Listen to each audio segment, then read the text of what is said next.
Hey guys, this video is going to be a little bit more technical than some of my other recent videos. If you go way back in my YouTube history, I've got some other videos kind of like this. But yeah, I did a bit of a deeper dive on the new elemental status effects in Warframe as of update 27.2. And I went into this expecting that heat would be overpowered and more powerful than corrosive, and that viral would therefore be more powerful than corrosive because you can have viral and heat combined together. The results were that viral and heat was indeed more powerful than corrosive and heat, but then I wanted to find out how much of it is because of the heat procs and how much of it is just that viral itself is overpowered. So I took away the heat procs and I compared viral directly with corrosive, and I found that viral was more powerful than both heat and corrosive when all put side by side. I'm showing in the background footage here how I went about running my tests. You can just kind of take a look at it. It's pretty straightforward. I took the remaining number of bullets left in the magazine, converted that into a percentage of the total amount, which would be 498 with the way I modded my Supra. I'll show the way I modded my Supra as well on the screen so that you can see that I was pretty effective in taking into consideration as many factors as possible to make this as a fair of a comparison as possible.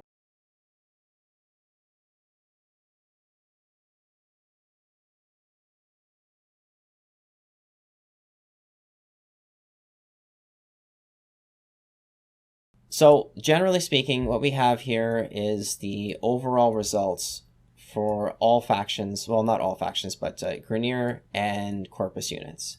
I took some of the tankiest enemies from each of those factions, and I just put them up there, lined them up, and tested the weapon out.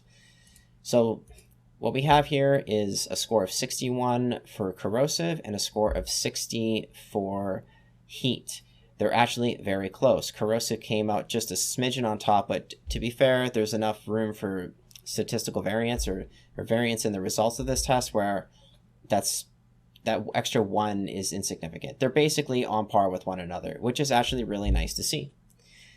Then we look at viral, and it's 75. Now, is it a vast amount more powerful? Well, it's enough where meta players, like myself, are going to be using viral much more often than we're going to be using corrosive.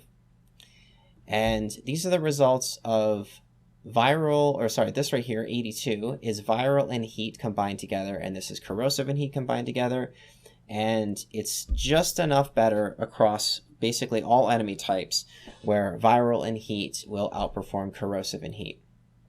So that's pretty much the new meta status that I would be using for a while. Now, I mean, if you want to try out different elements for area of effect damage or crowd control or slowing the enemies, I mean, you're welcome to, but if you want to go for just straight damage, I would say that viral heat might become the new meta.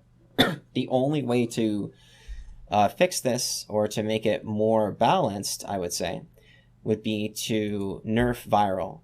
And I would suggest that because if you look at viral and compare it to magnetic, they look basically the same. Magnetic has this extra advantage of preventing enemies from regenerating their shields, which is pretty much insignificant if you're going to be shooting at an enemy until they're dead, and it's not very often that you're not doing that.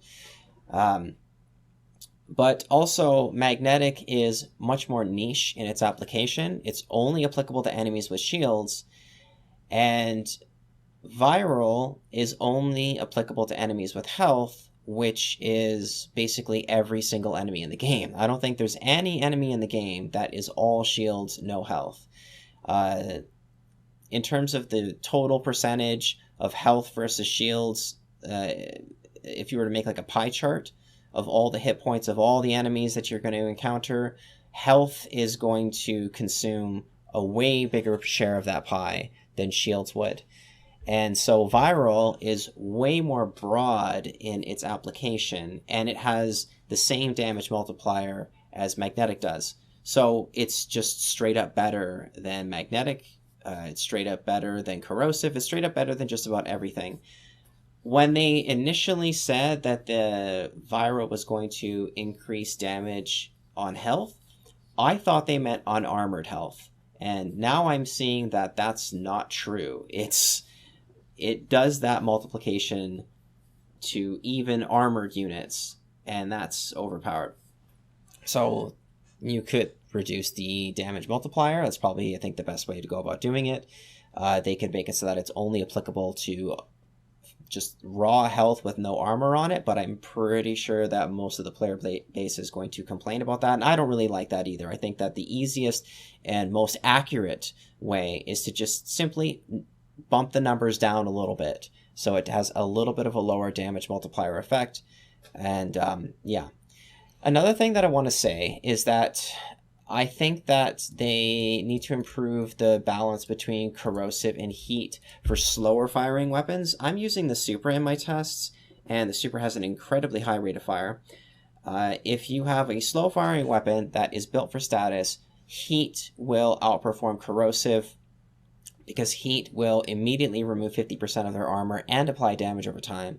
And corrosive, you have to stack it up in quick succession to get up to 80%. What I think they need to do is simply make it so that when you get a corrosive proc, right away you have a 53% armor strip, and then each additional corrosive proc has an additional 3% armor strip, bringing the total to 80% armor strip at 10 stacks.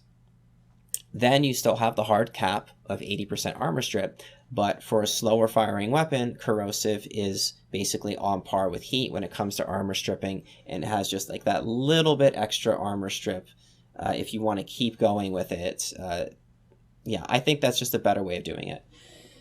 But yeah, that's pretty much it. I don't want to make this a long video. Thanks for watching. I'm going to go ahead and start editing it now. And stay tuned. I'm going to try to get another video done by tomorrow that just talks about my overall thoughts on everything. Shotgun, status chance, shield gating, possibly I'll talk about the fall off damage on explosives.